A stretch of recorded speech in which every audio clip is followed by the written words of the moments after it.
নমস্কাৰ the news প্লাছলৈ আপোনালোক সকলোকে স্বাগতম জনাইছোঁ। আজি আমি উপস্থিত আছোঁ ননাই চেৰফাং সমষ্টিত। বিটিআৰৰ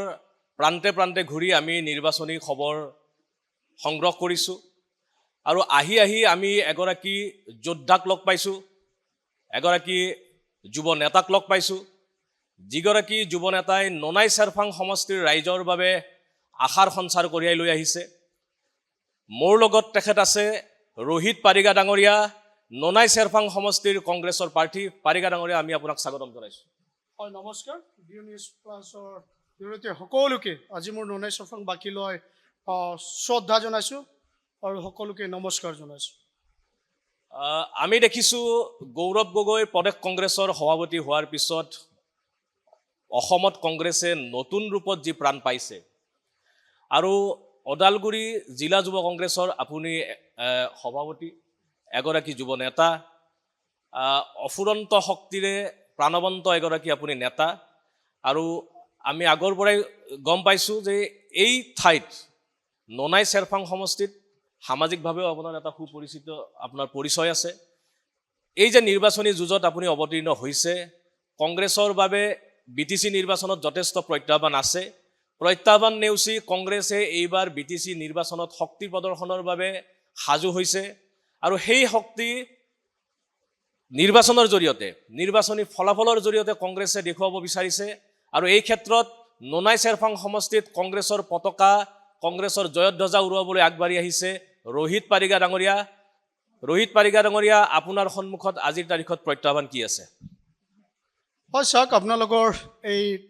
ডি নিউজ প্লাছৰ জৰিয়তে আমি ক'ব বিচাৰিছোঁ, প্ৰত্যাহ্বান বুলি ক'লে বৰ্তমান যি স্থিতি, বিভিন্ন দলৰ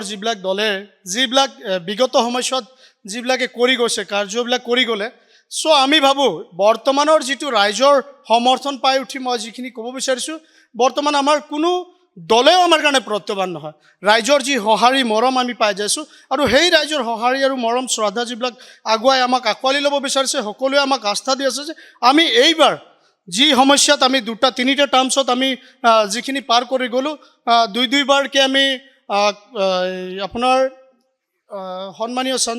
সন্তীশ কুজুৰ ডাঙৰীয়া আছিলে, কংগ্ৰেছৰ এটা সময়ত কংগ্ৰেছৰ সন্তীশ কুজুৰ ডাঙৰীয়া আছিলে, তেখেতৰ সময়ত EM, তাৰপিছত তেওঁ পালে MP। তেওঁক কংগ্ৰেছ দলে বহুত তলৰ পৰা ওপৰলৈ লৈ যায় আজি যিখিনি কৰিছিলে, কিন্তু তেওঁ কংগ্ৰেছ দলক যি বিশ্বাসঘাতিতা যি কৰিলে, তেওঁৰ ফল আজি নিজে সেই স্বৰূপত নিজে পাই আছে। দ্বিতীয়বাৰত থাৰ্ড টাৰ্মছত আহিলে আমাৰ BPFৰ সুৰেশ তান্তি। তেওঁৰ যিবিলাক ঘাপিলিটি ৰাইজে ইতিমধ্যে তেওঁৰ সেইটো সময়ত চাই উঠি তেওঁক ৰাইজেও পৰিৱৰ্তন বিচাৰিছিলে। ঠিক তেনেদৰে এইবাৰেও আমাৰ যোৱা সমস্যাত 20ৰ পৰা 25লৈকে যিটো টেনিয়ৰ আছিলে, এই টেনিয়ৰত BJPৰ এজন যুৱ নেতা আছিলে, সঞ্জিত তান্তি ডাঙৰীয়া EM আছিলে, কিন্তু তেওঁৰ কৰ্মত সময়ত জৰিয়তে যিখিনি ভাল বেয়া গোটেই আছিলে, কিন্তু তেওঁৰ যিটো কৰ্মকৰ্তাসকলে যিবিলাক VCDC লেভেল হওক বা বিভিন্ন সামাজিক লেভেলত তেওঁৰ দলৰ যিবিলাক নেতৃবৃন্দ আছিলে, যিখিনি কৰ্ম কৰিছে, ৰাইজে ইতিমধ্যে কিন্তু BJPক যিখিনি কৰিব লাগে তাৰ প্ৰতি উত্তৰখিনি এইবাৰে ৰাইজে দিব বিচাৰিছে। আৰু নট অনলি BJPৰ লগত BPF, UPPL ৰাইজে কিন্তু এইবাৰ মন বনাই লৈছে যে এইবাৰ এইসমূহ দলক প্ৰতি উত্তৰ দিব। এয়া নিশ্চিত ৰাইজৰ কাৰণে একমাত্ৰ দৰকাৰ আৰু ৰাইজৰ দৰকাৰৰ চৰকাৰ হ'ল কংগ্ৰেছ, যিহে দুখীয়া ৰাইজৰ প্ৰতি কাম কৰিব, দুখীয়া ৰাইজৰ হয় মাত মাতিব, দুখীয়াৰ হৈ সদায় কাম কৰি গৈছে, যাব, অহা দিনতো যাই থাকিব। ননাই চেৰফাং সমষ্টি কংগ্ৰেছৰ দখলত আছিল, তাৰপিছত BPFৰ পিছত BJP। এইবাৰ আপোনাৰ জৰিয়তে ননাই চেৰফাং সমষ্টি কংগ্ৰেছে লাভ কৰিব? নিশ্চয়। এইবাৰ ৰাইজৰ যি আস্থা, ৰাইজৰ যি মৰম পাই আহিছোঁ, মই ৰাইজৰ যি সঁহাৰি পাই আছোঁ, এইবাৰ সঁচাকৈ আমি ক'ব যাই আছোঁ যে এইবাৰ আমি BTRৰ ননাই চেৰফাং সমষ্টিখন আমি কংগ্ৰেছৰ দখলত আনিবলৈ সক্ষম হ'ম। আৰু লগতে আমি ক'ব বিচাৰিছোঁ, কিয়নো এই সমষ্টিটোত গৌৰৱ গগৈৰ নেতৃত্বত আমি এই সমষ্টিখন দখল কৰিম, এয়া নিশ্চিত। ইতিমধ্যে আপুনি কিছু কথা উল্লেখ কৰিছে, শান্তিয়াজ কুজুৰৰ কথা উল্লেখ কৰিছে। তাৰ পাছৰ পৰ্যায়ত দুগৰাকীয়ে এই সমষ্টিক প্ৰতিনিধিত্ব কৰিলে দুটা দলৰ পৰা, তেওঁলোকৰ কথাও কিছু কথা আপুনি উল্লেখ কৰিছে। এতিয়া এই যিটো সমষ্টি, আপোনাৰ সম্প্ৰদায়ৰ অধিক সংখ্যক ভোটাৰৰ ইয়াত আধিপত্য আছে, গতিকে বিগত এই দুটা যিটো কাৰ্যকালত BPF-এই হওক বা BJP-য়েই হওক তেওঁলোকে ৰাজ্যক কি ধৰণৰে ৰাজ্যক যিবোৰ প্ৰতিশ্ৰুতি দিছিল সেই প্ৰতিশ্ৰুতি পালন কৰিবলৈ কিবা সক্ষম হ'ল বা নহ'ল বা ৰাইজে তেওঁলোকৰ পৰা যি আশা কৰিছিল সেই আশা তেওঁলোকে কিবা পূৰণ কৰিব পাৰিলে নে নোৱাৰিলে? স্যাৰ যোৱা দুটা টাৰ্মছৰ যিহেতু কথা সুধিলে আপুনি চ' ইমানলৈকে নাযাওঁ মই যিবিলাক প্ৰতিশ্ৰুতি আছিলে আমাৰ এই অঞ্চলৰ যুৱ নেতা বুলিয়ে ক'ব লাগিব যুৱ নেতা হিচাপে আছিলে তেখেতে ৰাইজে বিচাৰিছিলে যে এইজন নেতা আহিলে আমাৰ কিবা এটা কৰি দেখুৱাব বুলি বাট যি প্ৰতিশ্ৰুতি হৈ ৰ'লে বিভিন্ন আঁচনিৰ জৰিয়তে স্কেম হ'ল বিভিন্ন যিবিলাক গভৰ্ণমেণ্টৰ যিবিলাক সা সুবিধা ৰাইজৰ দুখীয়া মানুহৰ কাৰণে আহিছিলে সেইবিলাক অকল মাত্ৰ যিবিলাক নেতা তেওঁ পালি নেতাবিলাকহে প্ৰাপ্য কৰিলে অজস্ৰ সেইবিলাক পালি নেতাবিলাকে নিজৰ নামতে বা নিজৰ ঘৰতে ৰাখিলে পাব্লিকক তেনেকুৱা দিয়াৰ ব্যৱস্থা কোনো নকৰিলে আজি আমি ক'ব বিচাৰিছোঁ এই যি ৰাইজৰ সঁহাৰি ৰাইজে উঠি আহিছে ৰাইজে ক'ব বিচাৰিছে যে যিমান আমাক ঠগিলে পৰিৱৰ্তনৰ নামত যিমান ঠগিলে আমি এই পৰিৱৰ্তনৰ নামত ঠগাৰ নামতহে আমি এইবাৰ ৰাইজে একত্ৰিত হয় ৰাইজে এইসকলক প্ৰত্যুত্তৰ দিব BTR-ত BJP আৰু UPPL-ৰ চৰকাৰ চলি আছে যিহেতু এই সমষ্টিটোক প্ৰতিনিধিত্ব কৰি BJP-ৰ এগৰাকী প্ৰতিনিধি আছিল নিশ্চয়কৈ তেওঁৰ বাবে ৰাইজৰ কাম কৰাটো যথেষ্ট সুবিধাজনক আছিল কিন্তু সেই সুবিধাখিনি সঠিক দিশত পৰিচালনা কৰাত তেওঁ বিফল হৈছে নেকি? নিশ্চয় যদিও চাওক এতিয়া আমি ভাল বুলি ক'লে বেয়া বুলি মানে বেয়া যদিও কওঁ ভালেও ক'ব লাগিব কিছু কথা এতিয়া যোৱা বিগত সময়ছোৱাত যিজন আছিলে ইয়াৰতকৈ আগৰজনৰ সুৰেশ তান্তি ডাঙৰীয়া যদি এটা মানে ক'ব যাওঁ কাৰো ফেভাৰত মই কোৱা নাই এইটো কথাটো যিহেতু মানে ক'বলগীয়া বাধ্য হৈছোঁ তেওঁৰ যেতিয়া কাৰ্যকালত তেওঁৰ নিজৰ গৃহ সমষ্টিৰ যিবিলাক অঞ্চলত তেওঁ সকলো ৰাস্তা ঘাট এইবিলাক পকীকৰণ কৰা হৈছিলে বা ষ্টিল আমাৰ যিবিলাক আছে আমি বিভিন্ন অঞ্চলত ঘূৰিছোঁ বিভিন্ন গাঁৱে পদূলিয়ে ঘূৰিছোঁ বিভিন্ন গাঁও পদূলি এনেকুৱা বৰ্তমান হৈ আছে য'ত নেকি এতিয়ালৈকে ৰাস্তা ঘাটে পূৰ্ণাংগ হোৱা নাই নদীত দলং নাই তেনেকুৱা ক্ষেত্ৰতো বহুত এনেকুৱা সমস্যা আছে তো আমি ক'ব বিচাৰিছোঁ যিবিলাক প্ৰতিশ্ৰুতি দিছিলে সেই প্ৰতিশ্ৰুতিসমূহ যাতে পূৰণ হ'ব লাগিছিলে তেনে ক্ষেত্ৰত ৰাইজে পুনৰবাৰ বিচাৰিলেহেঁতেন কিন্তু সেইটোৰ প্ৰতিশ্ৰুতিৰ স্বৰূপত প্ৰতিশ্ৰুতিৰ ঠাইত সিহঁতে উল্টাহে কৰিলে য'ত নেকি মানুহক প্ৰতিশ্ৰুতি যি দিছিলে তাৰ উল্টা স্বৰূপেহে সিহঁতে কাম কৰি গ'লে মানে আপুনি ক'ব বিচাৰিছে যি প্ৰতিশ্ৰুতি দি তেওঁলোকে ভোট ভিক্ষা কৰিছিল বা যি প্ৰতিশ্ৰুতি দি তেওঁলোকে নিৰ্বাচনত জয়লাভ কৰিছিল নিৰ্বাচনত জয়লাভ কৰাৰ পিছত তেওঁলোকে ৰাইজলৈ পিঠি দিলে নহয় জানো? য়েছ আপুনি চাওক আমি ক'ব বিচাৰিছোঁ তেখেতে প্ৰতিশ্ৰুতি আছিলে নৱপ্ৰজন্মক যিবিলাক যুৱচাম নিবনুৱাৰ সমস্যা শেষ কৰিম বুলি কৈছিলে মূল্যবৃদ্ধিৰ কথা শেষ কৰিম বুলি কৈছিলে বিভিন্ন এনেকুৱা সমস্যা আছিলে যি পৰিৱৰ্তনৰ নামত শ্লোগানত আহিছিলে তেখেতে পৰিৱৰ্তনটো আমি মানে পৰিৱৰ্তন এইটোৱে দেখিলোঁ নিজস্ব যিবিলাক নেতা সেইবিলাকৰ মাটি ঘাটি এইবিলাক বনাব পাৰিলে সেয়া পৰিৱৰ্তন অন্যথা অন্য ৰাজ্যৰ বা দুখীয়া শ্ৰেণীৰ মানুহৰ কিন্তু কাৰো পৰিৱৰ্তন হোৱা নাই তাৰ বিপৰীতে অন্য মানুহখিনি ঘৰ যি থকা স্থলত ঘৰ বনাই থকা স্থলত সিহঁতকে সেই তাৰ পৰা বঞ্চিত প্ৰবঞ্চনা কৰি ইভিকশ্যনৰ নামত উচ্ছেদ কৰাৰ নামত সেইটোৱে পৰিৱৰ্তন কৰিছে সিহঁতে বাকী সিহঁতে সেইবিলাক ইভিকশ্যন কৰি উচ্ছেদ কৰি নিজৰ বনাই লোৱাৰ সেহে চেষ্টা কৰিছে সেইটোৱে পৰিৱৰ্তন হৈছে কংগ্ৰেছে এইবাৰ এককভাৱে এই নিৰ্বাচনত অৱতীৰ্ণ হৈছে কোনো দলৰ সৈতে কংগ্ৰেছে মিত্ৰতা কৰা নাই আৰু গৌৰৱ গগৈয়ে এক প্ৰকাৰ এক সঠিক সিদ্ধান্ত লৈছে যে কংগ্ৰেছৰ পুৰণা যি ভেটি সেই ভেটি ঘূৰাই অনাৰ ক্ষেত্ৰত দলৰ সাংগঠনিক স্থিতি শক্তিশালী কৰাৰ ক্ষেত্ৰত এই নিৰ্বাচনৰ জৰিয়তে প্ৰদেশ কংগ্ৰেছে এক গুৰুত্বপূৰ্ণ ভূমিকা লৈছে এতিয়া মোৰ প্ৰশ্নটো হ'ল কংগ্ৰেছৰ যি পূৰ্বৰ ভেটি এসময়ত চাহ জনগোষ্ঠীৰ মাজত কংগ্ৰেছৰ ভেটি আছিল যথেষ্ট সবল ভেটি আছিল আপুনি ইতিমধ্যে উল্লেখ কৰিছে শান্তিৰাজ কুজুৰৰ দৰে নেতা ইয়াৰ পৰা গৈ আজি ৰাজ্যসভালৈ যোৱাৰ বাট মুকলি হৈছিল গতিকে চাহ জনগোষ্ঠীৰ অধিক সংখ্যক গৰিষ্ঠ সংখ্যক ভোটাৰৰ মন জয় কৰিবলৈ আপুনি ব্যক্তিগতভাৱে মই দলীয় কথাটো পাছত উল্লেখ কৰিম আপুনি ব্যক্তিগতভাৱে কি ৰণকৌশল যুগুত কৰিছে হয় মই আপোনালোকৰ জৰিয়তে ডি নিউজ প্লাছৰ জৰিয়তে মই সমূহ মোৰ আই মাতৃ ভাতৃ সকলোকে আমাৰ নুনাই চফাং সমষ্টিবাসীলৈ আপোনালোকৰ জৰিয়তে বাৰ্তা দিব বিচাৰিছোঁ যে মোৰ পাৰ্চনেল ভিজন যিটো ডকুমেণ্টছ মই বনাইছোঁ আমাৰ দুখীয়া ৰাইজ মোৰ যুৱচাম ছাত্ৰ ছাত্ৰীসকলৰ বাবে প্ৰথম মই জয়লাভ হৈ অহাৰ নেক্সট ডেৰ পৰা প্ৰথম ছাত্ৰ ছাত্ৰী আমাৰ বাগান অঞ্চল বৃহত্তৰ বাগান অঞ্চল তাৰে মাজত গাঁও বস্তি আছে সেইসকলৰ ল'ৰা ছোৱালীবিলাকে যিবিলাক কলেজীয় ছাত্ৰ ছাত্ৰীয়ে তেখেতে ঘৰৰ পৰা কলেজ যাবলৈ মোটামুটি 20ৰ পৰা 22 কিলোমিটাৰ যাবলগীয়া হয় তো তেনে ক্ষেত্ৰত মাক দেউতাকে খাটি খোৱা মানুহখিনি যিজনে দিন হাজিৰা কৰি খাটি খোৱা মানুহখিনিয়ে এফৰ্ড কৰিব নোৱাৰে দিনৰ এটা ল'ৰা ছোৱালী যদি এটা ঘৰৰ পৰা দুজনকৈ থাকে তাতে এফৰ্ড কৰিব নোৱাৰে কাৰণ 200 বা 300 টকা দিবলগীয়া হয় যদি এজন ঘৰৰ মানুহে 300 টকা হাজিৰা কৰি কামাই আনে আৰু দুটা সন্তানে যদি কলেজত পঢ়াবলগীয়া সি তেওঁৰ গাড়ীৰ ভাড়াৰ নামতে 300 টকামান দিবলগীয়া তেনে ক্ষেত্ৰত মই জিকি হয় অহাৰ লগে লগে ৰাইজৰ আশীৰ্বাদত মই জয় হৈ অহাৰ লগে লগে মোৰ এই ল'ৰা ছোৱালীৰ কাৰণে কলেজীয় ছাত্ৰ ছাত্ৰীৰ কাৰণে মোৰ নিজৰ ধনৰ পৰা মোৰ নিজৰ দৰমহাৰ গাড়ীৰ পৰা মই প্ৰথমে এই তিনিটা এৰিয়া মই বাছি লৈছোঁ ফ্ৰম হাতীগড় মাজুলী ঘাগৰাৰ পৰা এইটো ৱে হয় টংলা এটা বাছ ফ্ৰম ডিমাকুছিৰ পৰা হয় এনেকুৱা গোৰেজাৰ হয় এটা বাছ আৰু ৰাজাগড় বামুণজুলীয়া তেনেকুৱা হাতীগড় হয় সেইটো ৰুটৰ পৰা এটা বাছ বিনামূলীয়াকৈ যাতায়াতৰ ব্যৱস্থা ছাত্ৰ ছাত্ৰীৰ বাবে মই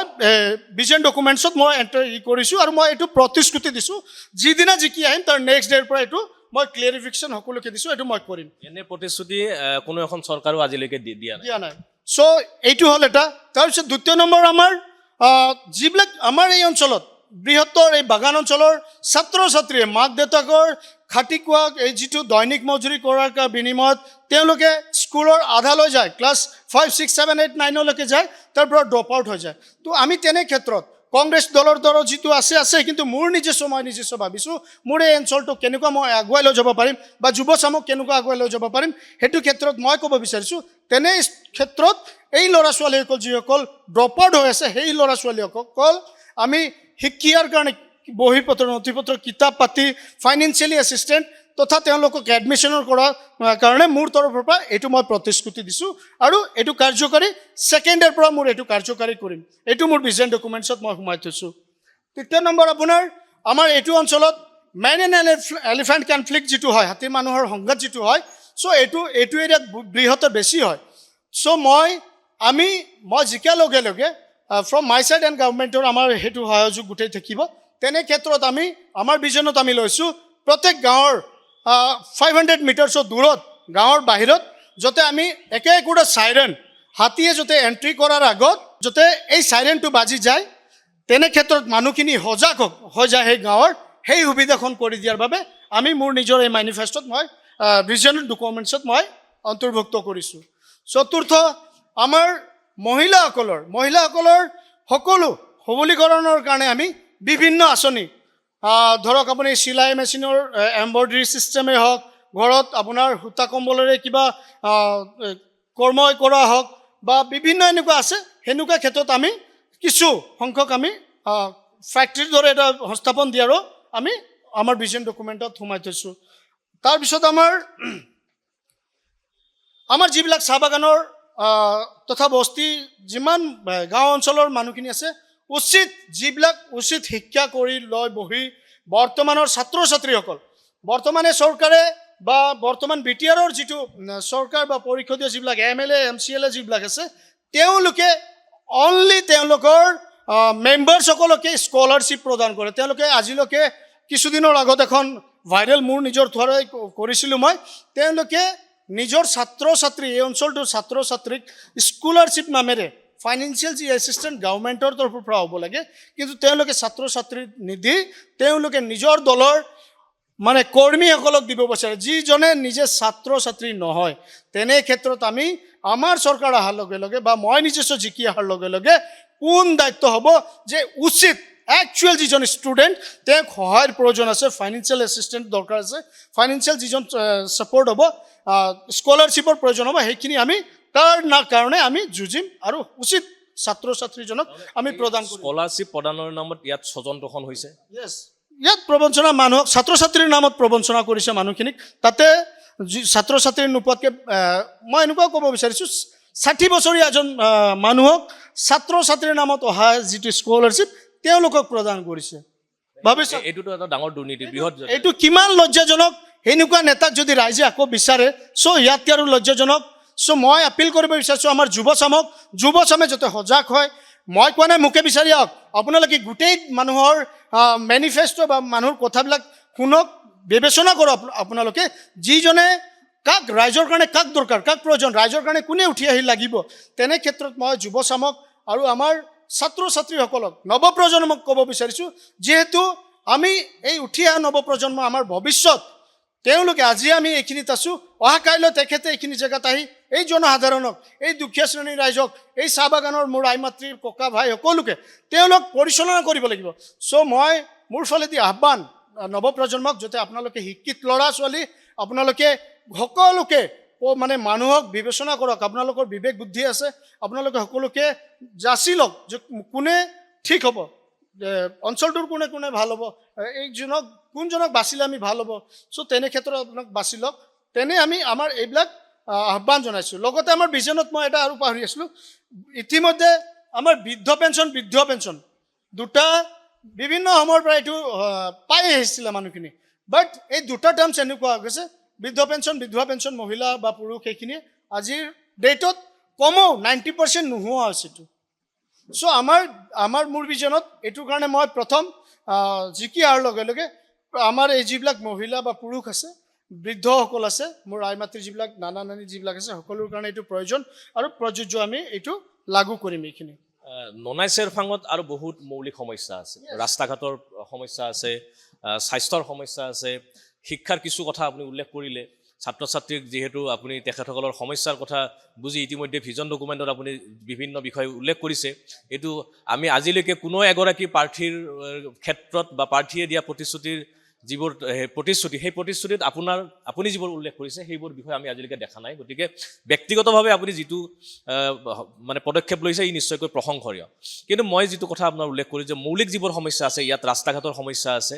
স্বাস্থ্যৰ সমস্যা আছে, এইবিলাক বিষয়ৰ ওপৰত আপুনি কেনেধৰণে গুৰুত্ব দিব? হয়, মই আপোনালোকক মানে ক'ব বিচাৰিছোঁ, আমাৰ গাঁও অঞ্চলত যিহেতু চিকিৎসালয় নাই, আমাৰ দূৰ দূৰণি যাব লাগে, ইয়াৰ পৰা 20-25 কিলোমিটাৰ দূৰলৈ যাবলগীয়া হয়। চ' হঠাৎ যদি আমাৰ কোনো মানুহ এজন অসুস্থ হৈ পৰে, তেনে ক্ষেত্ৰত আমাৰ এই অঞ্চলটোত চিকিৎসাৰ বহুত অভাৱ। তেনে ক্ষেত্ৰত মোৰ মেনিফেষ্টোখনত বা মোৰ ভিজন ডকুমেণ্টছত এইটোও আছে, গাঁও অঞ্চলত থকা চিকিৎসালয়সমূহত উচ্চ চিকিৎসাৰ সুবিধা আৰু চিকিৎসক নিযুক্তিৰ ব্যৱস্থা কৰা হ'ব। এয়া মোৰ এই মেনিফেষ্টোত সমূহ আছে, আপোনালোকক মই দেখাব বিচাৰিছোঁ এইখন। চ' এইটোও মোৰ আছে। তাতে আকৌ আমাৰ এই অঞ্চলটোৰ যিটো মেইন ইছ্যু, বৰ্তমানৰ মেইন ইছ্যু আমি ক'ব বিচাৰিছোঁ, মেইন ইছ্যু যিটো বাৰ্ণিং ইছ্যু এতিয়া বৰ্তমান, যিটো পৰিৱৰ্তনৰ নামত আহিছিলে, যি গাঁৱমেণ্ট BTRত UPPL গাঁৱমেণ্ট পৰিৱৰ্তন আৰু ছুইজাৰলেণ্ডৰ যি আশা দেখুৱাই আহিছিলে, এতিয়া বৰ্তমানৰ মেইন ইছ্যু আমাৰ মাটিৰ উচ্ছেদৰ যিটো চলি আছে প্ৰক্ৰিয়া। ইতিমধ্যে আমি ভাবিছিলোঁ বা BJP, UPPL আৰু BPFৰ যিটো মানে কথাত আমি মানুহে এটা দিশত যাই আছিলে যে অকল মুছলিম বা মাইনৰিটি মানুহৰ এটা পৰিচালিত কৰি লৈ যাইছিলে, উচ্ছেদৰ খালি অকল মিয়া মুছলিমৰ কথা ওলাই আছিলে বহুত দিনৰ আগৰ পৰা। চ' আমি ক'ব বিচাৰিছোঁ এতিয়া আপোনালোকৰ মিডিয়াৰ জৰিয়তে, এই উচ্ছেদটো অকল মিয়া মুছলিম বুলি কথা নহয়, সকলো জাতি জনগোষ্ঠীৰ বিপদ ইতিমধ্যে এই দল সংগঠনে লৈ আহিছে। কাৰণ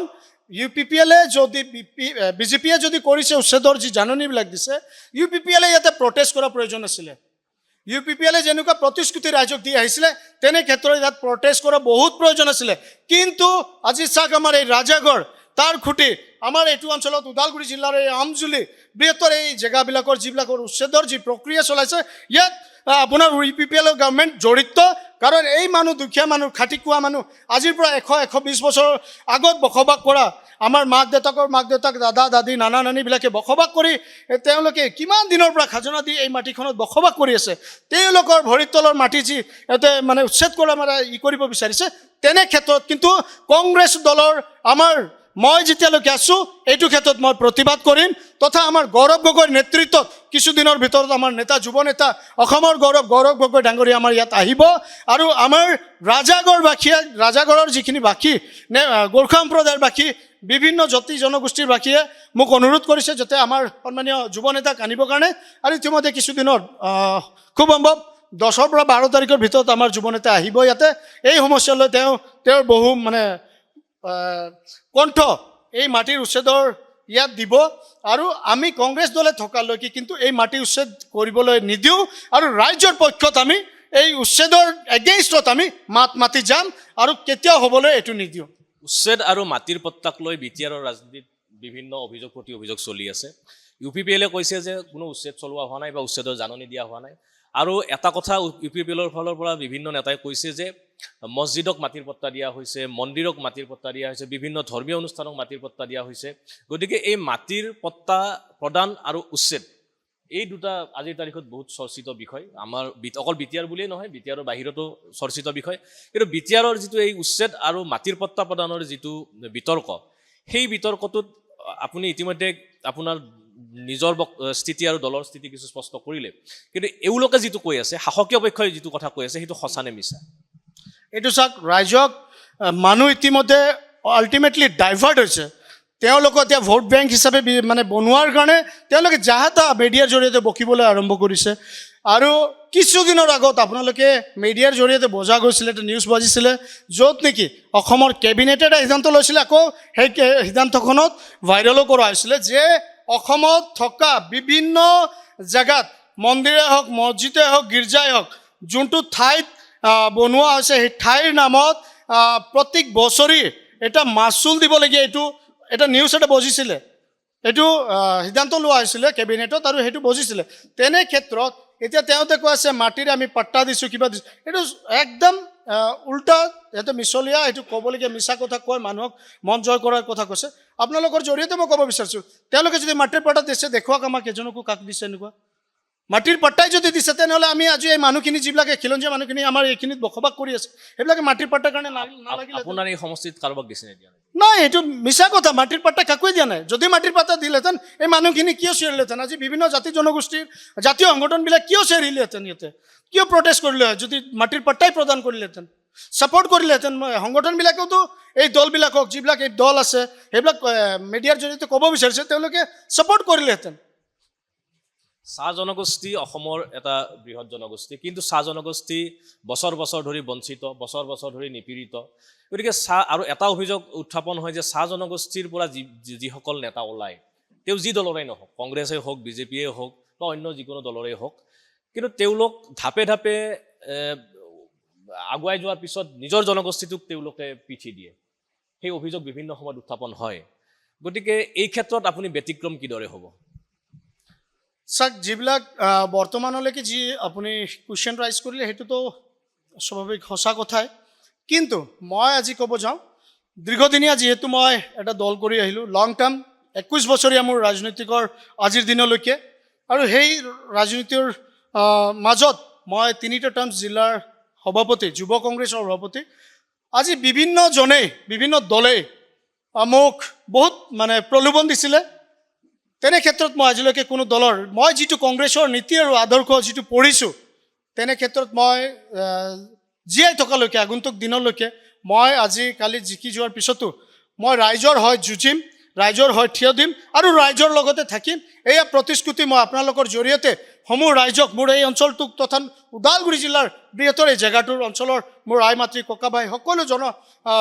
জনগোষ্ঠীৰ লোকক, সকলো জাতিৰ লোকক মই যাতে এই মোৰ আহ্বান আৰু প্ৰতিশ্ৰুতি দিছোঁ যে মই জিকি যোৱাৰ পিছত কোনো অন্য ব্যক্তিৰ দৰে, অন্য নেতাৰ দৰে যে জাতিটোক পিছত থৈ মই আগুৱাই যায় নিজৰ কেৰিয়াৰটোৰ কাৰণে মই আগুৱাই নাযাওঁ। মই জাতিৰ হকে, জাতিৰ ভৱিষ্যতৰ কাৰণে, জাতিৰ জনগোষ্ঠীৰ সকলো কাম কাজ কৰাৰ কাৰণে, জাতিৰ যিমান সমস্যাবোৰ সমাধান কৰাৰ কাৰণে জাতিৰ হকে থিয় দি, জাতিৰ লগত থিয় হৈ জাতিৰ হৈ কাম কৰিম। নিশ্চয়কৈ ননাই চেৰফাং সমষ্টিয়েই নহয়, চাহ জনগোষ্ঠীৰ ৰাইজে আপোনাৰ এই যিটো সবল কণ্ঠ, এই সবল কণ্ঠ সদায় একে থাকিব বুলি নিশ্চয়কৈ আশা কৰিব। মই আন এটা প্ৰশ্ন আপোনাক সুধিব বিচাৰিছোঁ যে ননাই চেৰফাঙত এইবাৰ মূল প্ৰতিদ্বন্দ্বিতা কাৰ কাৰ মাজত হ'ব? ইয়াত বিজেপিৰ কেণ্ডিডেট আছে, UPPLৰ কেণ্ডিডেট আছে, BPFৰ কেণ্ডিডেট আছে, আপুনি নিজেই আছে। গতিকে ইয়াত চাৰিকোণীয়া যুঁজ হ'ব, ত্ৰিকোণীয়া যুঁজ হ'ব, নে আপোনাৰ আৰু আপোনাৰ সন্মুখত কোনোবা এজন প্ৰাৰ্থীৰ মাজত যুঁজ হ'ব? চাওক, সেই বিষয়লৈতো মই ক'ব বিচাৰিছোঁ, ৰুলিঙত যিজন আছিলে, ৰানিং যিজন আছিলে বিজেপিৰ, তেওঁৰ যিবিলাক কৰিছে কৰা নাই সেইবিলাকে ইতিমধ্যে ৰাইজে ক'ব, আমি কোৱাৰ প্ৰয়োজন নাই। আৰু থাকিল, মইতো ভাবোঁ ৰাইজে যিভাৱে ওলাই আহিছে, আমাৰ কংগ্ৰেছ দলৰ যিখিনি নিয়ম নীতি বা কৰ্ম যিবিলাক কৰি গৈছে কংগ্ৰেছে, আজি কংগ্ৰেছৰ প্ৰতি বিগত দিনত যেনেকুৱা কংগ্ৰেছৰ এই সমষ্টিটো কংগ্ৰেছৰ আছিলে আৰু কংগ্ৰেছৰ দখলত আছিলে, তেনে ক্ষেত্ৰত পুনৰ ৰাইজে আকৌ কংগ্ৰেছৰ দখলত আনাৰ কাৰণে ৰাইজে ওলাই আহিছে। মই নিজে এতিয়ালৈকে বৰ্তমানে আমাৰ দলৰ ৱৰ্কাৰসমূহক মই টাচ কৰিছোঁ বাট ৰাইজে ইতিমধ্যে আজি 2-3 দিন ধৰি মোক তৎনুৱা কৰিছে ৰাইজে অভাৰ টেলিফোন সকলোৱে কৈছে দাদা আমি আপোনাৰ লগত কৰ্ম কৰিব বিচাৰিছোঁ কাম কৰিব বিচাৰিছোঁ আপোনাৰ লগত আমি যুঁজিব বিচাৰিছোঁ আমাৰ যি শ্লোগান এইবাৰ যুঁজ এখন হ'ব ননাই চাৰ্ফাখন যুঁজ এখন হ'ব এই যুঁজত ৰাইজে মোক সহায় সহযোগিতা আগবঢ়াবৰ কাৰণে দিনে ৰাতি মোক ফোন কৰি আছে চ' আমি বিচাৰিছোঁ ক'ব বিচাৰিছোঁ আপোনালোকৰ জৰিয়তে যে এইবাৰ আমাৰ কাৰণে মূল প্ৰতিদ্বন্দ্বিতা কোনো মোৰ কাৰণে ফেক্ট নহ'ব মই ভাবোঁ কাৰণ ৰাইজৰ সহায় আৰু সঁহাৰি মৰম যি মোৰ প্ৰতি আছে ৰাইজে যেনেকুৱা ওলাই আহিছে তেনে ক্ষেত্ৰত মোৰ কাৰণে কোনো ফেক্ট কোনো দলৰ নেতা নহ'ব এইটো স্পষ্ট আপুনি সামাজিকভাৱেও আপুনি বিভিন্ন কাম কাজ কৰি আহিছে আমি জানো গতিকে সামাজিকভাৱে আপুনি যিবোৰ কাম কৰি আহিছে সেই কামবোৰ আজিৰ তাৰিখতো আপুনি চলাই আছে গতিকে অকণমান আমাৰ জৰিয়তে আপুনি অসমৰ ৰাইজক জনাব নেকি যিহেতু অকল ননাই চাৰফাং বুলিয়েই নহয় আপোনাৰ এই বাতৰি বা আমি যিটো সম্প্ৰচাৰ কৰিম সেয়া সমগ্ৰ অসমবাসীয়ে দেখিব গতিকে আপুনি ৰাইজৰ বাবে আপুনি যিবোৰ সামাজিক কাম কৰি আহিছে অকণমান আমাৰ জৰিয়তে আপুনি জনাব নেকি হয় নিশ্চয় ইতিমধ্যে যোৱা 8-9টা বছৰ মই নিজে এই অঞ্চলটোৰ দুখীয়া ৰাইজৰ কাৰণে আপোনাৰ চকুৰ চিকিৎসা যিবিলাক ফ্ৰী অপাৰেশ্যন মোৰ দ্বাৰা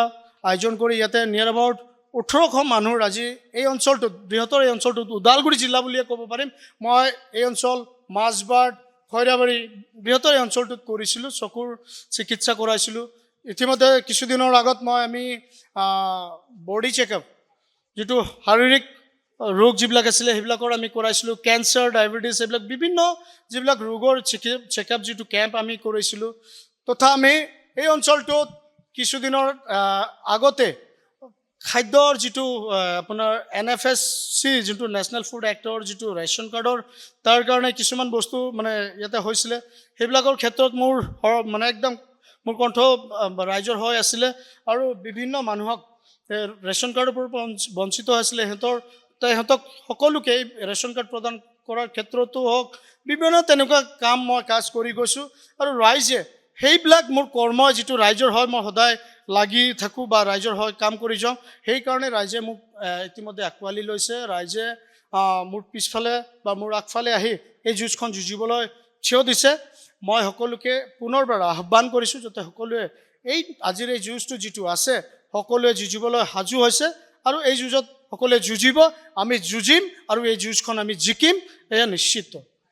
এই যিখন যুঁজৰ কথা আপুনি উল্লেখ কৰিছে এই যুঁজখনৰ কথা গৌৰৱ গগৈ ইতিমধ্যে উল্লেখ কৰিছে গতিকে সমগ্ৰ অসমত 2026 চনৰ প্ৰতি লক্ষ্য ৰাখি কংগ্ৰেছে এখন যুঁজৰ আৰম্ভ কৰিছে কেৱল বিটিআৰৰ এই ৰাজনীতিয়েই নহয় বিটিআৰৰ এই নিৰ্বাচনেই নহয় 2026লৈও আপোনালোকৰ কৰিবলগীয়া বহুখিনি আছে অকল এইটো নিৰ্বাচনেই নহয় দলে আপোনাক 20 বছৰ ধৰি আপুনি দলত সেৱা আগবঢ়াই আছে গতিকে দলে হয়তো আপোনাক অধিক দায়িত্ব অৰ্পণ কৰিব আগন্তুক দিনতো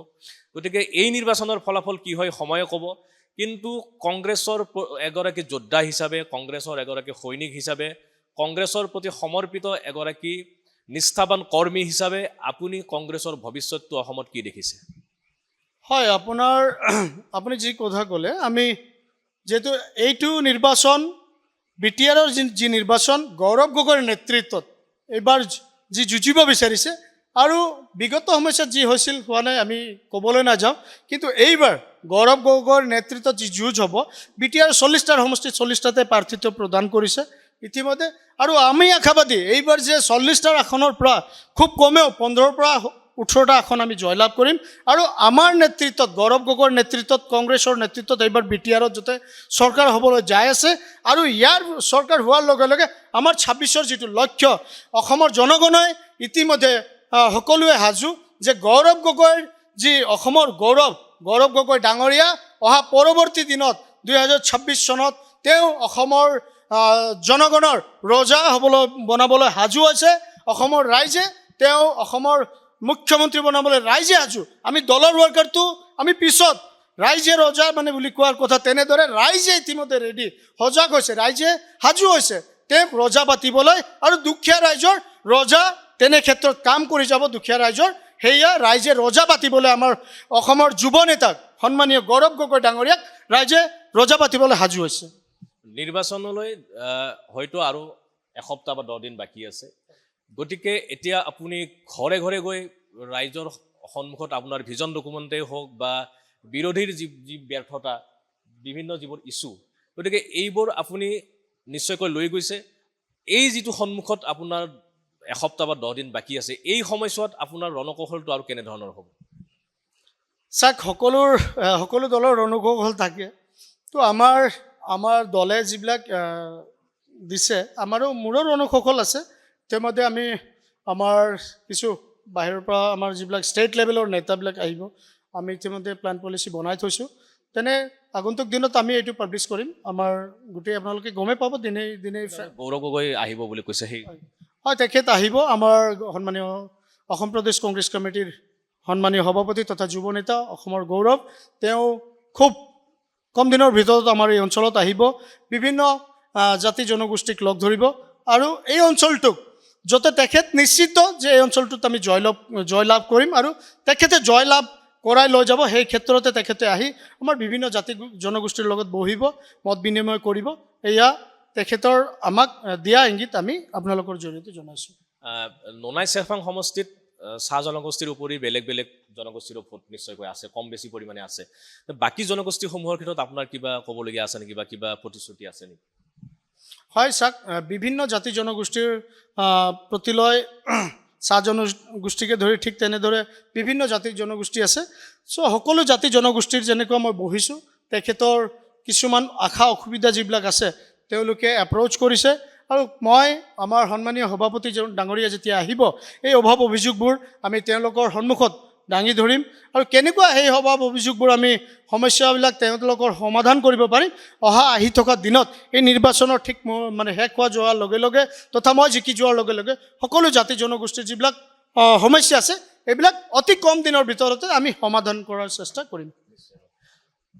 এয়া আছিল ৰোহিত পাৰিগা ডাঙৰীয়া যিগৰাকী যুৱ নেতাৰ আত্মবিশ্বাস আত্মপ্ৰত্যয় আৰু যি বলিষ্ঠ কণ্ঠ আমি আশা কৰিম যে নোনাই চেৰফাং সমষ্টিৰ যিবোৰ সমস্যা সেইবোৰ সমস্যা ৰোহিত পাৰিগা ডাঙৰীয়াৰ জৰিয়তে সমাধান হওক এই সমষ্টিৰ ৰাইজে তেখেতক এটা সুযোগ প্ৰদান কৰক ৰাইজৰ কাম কৰাৰ এক সুযোগ প্ৰদান কৰক আৰু কংগ্ৰেছৰ বেনাৰত এই সমষ্টিটোৰ পৰা জয়লাভ কৰি ইয়াত পুনৰ কংগ্ৰেছৰ ভেটি মজবুত কৰক কংগ্ৰেছৰ জয়ধ্বজা তেখেতৰ জৰিয়তে ইয়াত পুনৰবাৰ উৰক আমি সেয়া নিশ্চয়কৈ আশা কৰিম আৰু অনাগত দিনত নোনাই চেৰফাং সমষ্টিৰ পৰাই বিটিআৰত কংগ্ৰেছৰ ভেটি সবল হওক সেয়াও আমি আশা কৰিম আৰু নিৰ্বাচনী ব্যস্ততাৰ মাজত যিহেতু এতিয়া নিৰ্বাচনৰ ভোটদানৰ যি 22 তাৰিখৰ যি সময়সীমা সেই প্ৰায় কাষ চাপি আহিছে আৰু এই সময়ৰ প্ৰাক মুহূৰ্তত নিৰ্বাচনী ব্যস্ততাৰ মাজত ৰোহিত পাৰিগা ডাঙৰীয়াই আমাক যিখিনি সময় দিলে তাৰ বাবে আমি তেখেতক অশেষ ধন্যবাদ জনাইছোঁ যিকোনো খবৰৰ বাবে যোগাযোগ কৰক 7099017330 লগতে 7099017110 নম্বৰত